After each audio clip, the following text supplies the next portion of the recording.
ಈ ಕ್ಷಣಗಳಲ್ಲಿ ಬೆಂಗಳೂರಿನಿಂದ ಅಂತಿಮ ಯಾತ್ರೆ ಪ್ರಾರಂಭ ಆಗಲಿದೆ. ಇನ್ನೇನು ಕೆಲವೇ ಕ್ಷಣಗಳಲ್ಲಿ ಅಂತಿಮ ದರ್ಶನವನ್ನೆಲ್ಲ ಮಾಡಿಕೊಳ್ಳಲಾಗ್ತಾ ಇದೆ. ಅನೇಕರು ಬೆಳಗ್ಗೆ ನಿನ್ನೆ ಸಂಜೆಯಿಂದಲೇ ಅನೇಕ ನಾಯಕರುಗಳು, ರಾಜಕೀಯ ನಾಯಕರುಗಳು, ಸಿನಿಮಾ ನಟರು ಎಲ್ಲ ಆಗಮಿಸ್ತಾ ಇದ್ದಾರೆ ಚೆನ್ನಮ್ಮ ಅವರ ದರ್ಶನವನ್ನು ಪಡ್ಕೊಳ್ಳೋದಕ್ಕೆ ಅಂತ. ಇನ್ನೇನು ಅಂತಿಮ ಯಾತ್ರೆ ಪ್ರಾರಂಭ ಆಗುತ್ತೆ. By road Nelamangala, Kunigal, Bellur cross, Hirisave ಈ ಮಾರ್ಗದಲ್ಲಿ ಅಂತಿಮ ಯಾತ್ರೆ ಹೊರಡಲಿದೆ. ಅದಕ್ಕೆ ಅಂತ ಸಕಲ ಸಿದ್ಧತೆಗಳೆಲ್ಲ ಆಗಿದೆ. ಹಾಸನ ಜಿಲ್ಲಾಡಳಿತ ಸಕಲ ರೀತಿಯಾದಂಥ ಸಿದ್ಧತೆಯನ್ನು ಮಾಡಿಕೊಂಡಿರುವಂಥದ್ದು. ಅಂದರೆ ಟ್ರಾಫಿಕ್ ಜಾಮ್ ಆಗೋದು, ಹೆಚ್ಚಿನ ಸಂಖ್ಯೆಯಲ್ಲಿ ವೆಹಿಕಲ್ಸ್ಗಳು ಬರೋದು ಎಲ್ಲನೂ ಇರೋದ್ರಿಂದ ಕಿರಿಕಿರಿ ಆಗಬಾರ್ದು, ಸಮಸ್ಯೆ ಆಗಬಾರ್ದು, ಯಾವುದೇ ಗೊಂದಲಗಳಾಗಬಾರ್ದು ಅನ್ನುವಂಥ ನಿಟ್ಟಿನಲ್ಲಿ ಸಕಲ ರೀತಿಯಾದಂಥ ವ್ಯವಸ್ಥೆಯನ್ನು ಮಾಡಿಕೊಳ್ಳಲಾಗಿದೆ. ಯಾರಿಗೂ ಗೊಂದಲ ಆಗಬಾರ್ದು ಅಂತ ಹಾಸನ ಜಿಲ್ಲಾಡಳಿತ ಅಲ್ಲಿ ಏನೇನು ಬೇಕಾಗಿದೆಯೋ ಆ ವ್ಯವಸ್ಥೆಯನ್ನು ಮಾಡಿಕೊಂಡಿರೋದು. ಅಲ್ಲೂ ಕೂಡ 1,000 ಪೊಲೀಸರನ್ನು ನಿಯೋಜನೆ ಮಾಡಲಾಗಿದೆ. ಇಲ್ಲಿ ಬೆಂಗಳೂರಿನಲ್ಲಿ ಈಗ ನೀವು ಗಮನಿಸ್ತಾ ಇದ್ದೀರಲ್ಲ, ಇದು ಲೈವ್ ವಿಜುವಲ್ಸ್. ಪದ್ಮನಾಭನಗರ ದೇವೇಗೌಡರ ನಿವಾಸ ಇದು. ಇಲ್ಲೇ ಇದ್ದಿದ್ದು. ಹೆಚ್ಚಿನದಾಗಿ ಗಂಡ ಹೆಂಡತಿ ಇಬ್ಬರೇ ಈ ಜೀವನ ಕಳೆದಿರೋದು. 72 ವರ್ಷ ಅವರ ವೈವಾಹಿಕ ಜೀವನ. ಅಂದರೆ ಮಕ್ಕಳು ಎಜುಕೇಷನ್ನು, ಅದಾದಮೇಲೆ ಅವರು ರಾಜಕೀಯ, ಬೇರೆ ಮಕ್ಕಳು ಬಿಸ್ನೆಸ್ಸು, ಈ ಥರ ಬ್ಯುಸಿ ಆಗಿದ್ದವರು. ಹೆಚ್ಚಿನ ಕಾಲ ಗಂಡ ಹೆಂಡತಿ ಕಳೀತಾ ಇದ್ದರು. ದೇವೇಗೌಡರು ರಾಜಕೀಯದಲ್ಲಿ ಈಗಲೂ ಆ್ಯಕ್ಟಿವೇ ಬಿಡಿ. ಆದರೆ ಹಿಂದೆ ಇದ್ದಾಗ್ಲೂ ಕೂಡ ದೇವೇಗೌಡರು ಬರೋ ತನಕ ಊಟ ಮಾಡ್ತಾ ಇರಲಿಲ್ವಂತೆ ಚೆನ್ನಮ್ಮ ಅವರು, ಕಾಯ್ಕೊಂಡು ಕೂತಿರ್ತಿದ್ರಂತೆ.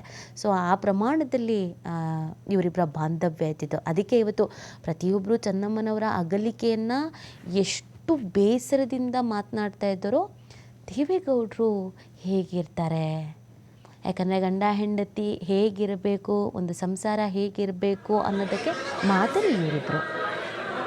ಆ ಕಾರಣಕ್ಕೆ ಎಲ್ರಿಗೂ ಅಯ್ಯೋ ದೇವೇಗೌಡರು ಹೇಗಿರ್ತಾರೆ. ನೀವು ಯೋಚನೆ ಮಾಡಿ, ಇವರಿಗೆ 95-96 ವರ್ಷ ದೇವೇಗೌಡರಿಗೆ.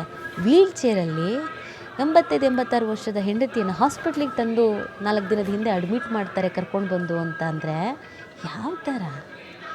ಅಯ್ಯೋ ಯಾರಾದರೂ ಕರ್ಕೊಂಡು ಹೋಗ್ತಾರೆ, ಮನೇಲಿರೋರು ಮಗನೋ ಸೊಸೆನೋ ಕೆಲಸದವರು ಅಲ್ಲ, ನಾನು ಕರ್ಕೊಂಡು ಹೋಗಬೇಕು ನನ್ನ ಹೆಂಡತಿನ ಅಂತ ಕರ್ಕೊಬಂದು ಹಾಸ್ಪಿಟಲ್ಗೆ ಅಡ್ಮಿಟ್ ಮಾಡಿ.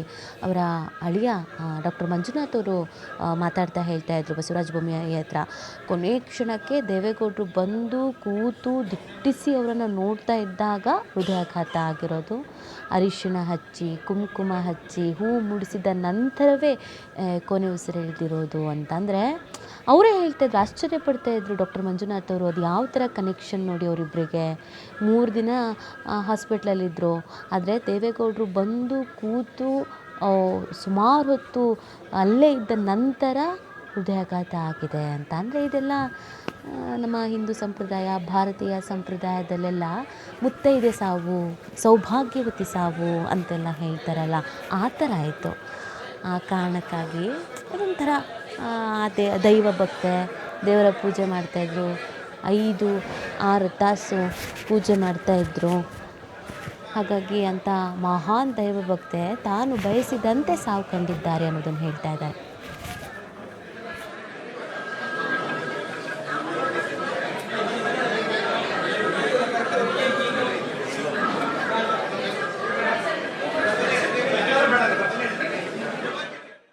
ಸಹನೆ,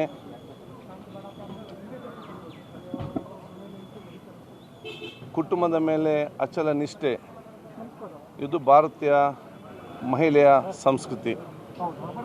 ಈ ಭಾರತೀಯ ಮಹಿಳೆಯ ಸಂಸ್ಕೃತಿಯ ಪ್ರತಿಬಿಂಬವೇ ಇವತ್ತು ಚೆನ್ನಮ್ಮ ಅವರು ಆಗಿದ್ದಂತ ಹೇಳಲಿಕ್ಕೆ ನಾನು ಇವತ್ತು ಬಯಸ್ತೇನೆ. ಅತ್ಯಂತ ದೊಡ್ಡ ಮಟ್ಟದ ರಾಜ್ಯಕ್ಕೆ ಮತ್ತು ಶ್ರೀಮಂತ ಕುಟುಂಬದಲ್ಲಿ ಇವತ್ತು ಇದ್ದರೂ ಕೂಡ ಎಲ್ಲ ರೀತಿಯ ಆ ಒಂದು ವ್ಯವಸ್ಥೆಯನ್ನು ಕಂಡಿದ್ದರೂ ಕೂಡ ಬಹುಶಃ ಅವರ ಜೀವನ ಶ್ರೀಮಂತಿಕೆಗಿಂತಲೂ ಇವತ್ತು ಆತ್ಮೀಯತೆಗೆ ಹೆಚ್ಚಿನ ವೈಭವ ಇತ್ತು. ಶ್ರೀಮಂತಿಕೆ ವೈಭವಕ್ಕಿಂತಲೂ ಕೂಡ ಆತ್ಮೀಯ ವೈಭವ ಹೆಚ್ಚಿನ ವಿಚಾರ ಇತ್ತು. ಅದಲ್ಲದೆ ಇವತ್ತು ಪ್ರಸಿದ್ಧಿಗಿಂತಲೂ ಅವರು ಸರಳತೆಗೆ ಮಹತ್ವ ಕೊಡ್ತಾಯಿದ್ರು. ಬಹುಶಃ ಇವತ್ತು ಆ ಹಿರಿಯ ಒಂದು ವ್ಯಕ್ತಿತ್ವ ನಮ್ಮ ಜೊತೆ ಇಲ್ಲದಿದ್ದರೂ ಕೂಡ ಅವರ ಒಂದು ಸಾರ್ಥಕ ಜೀವನದಲ್ಲಿ ಇವತ್ತು ಬಹುಶಃ ದೇವರವರ ಹತ್ರ ಕರ್ಕೊಂಡು ಬಂದಿದ್ದಾರೆ. ರಾಜಕಾರಣಿ, ನಮ್ಮ ಕರ್ನಾಟಕದ ಮಾಜಿ ಮುಖ್ಯಮಂತ್ರಿಗಳು ಹಾಗೆ ನಮ್ಮ ದೇಶದ ಪ್ರಧಾನಮಂತ್ರಿಗಳಾಗಿದ್ದಂಥ ದೇವೇಗೌಡರ ಶ್ರೀಮತಿ ಚೆನ್ನಮ್ಮನವರು ವಯೋಸಹಜ ಕಾಯಿಲೆಯಿಂದ ತೀರೋಗಿದ್ದಾರೆ. ಮತ್ತು ದೇವೇಗೌಡರು ಮತ್ತು ಕುಟುಂಬದಲ್ಲಿ ಮುಖ್ಯಮಂತ್ರಿಗಳಾಗಿದ್ದಂಥವರು ಕುಮಾರಸ್ವಾಮಿ ಅವರು, ರೇವಣ್ಣವರು ಅವರ ಎಲ್ಲ ಆ ರೀತಿ ಮಕ್ಕಳನ್ನು ಯೂನಿವರ್ಸಿಟಿ ಥರ ತಾಯಿ ಕಾಪಾಡ್ಕೊಂಡು ಬಂದಿದ್ದು.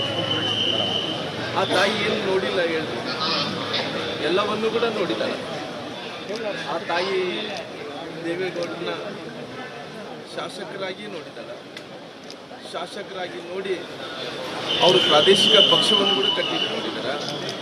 ಪುನಃ ಅವರು ದೇವೇಗೌಡರ ಶ್ರೀಮತಿಯಾಗಿ ಆದಿ ದಂಪತಿಗಳಿಂದ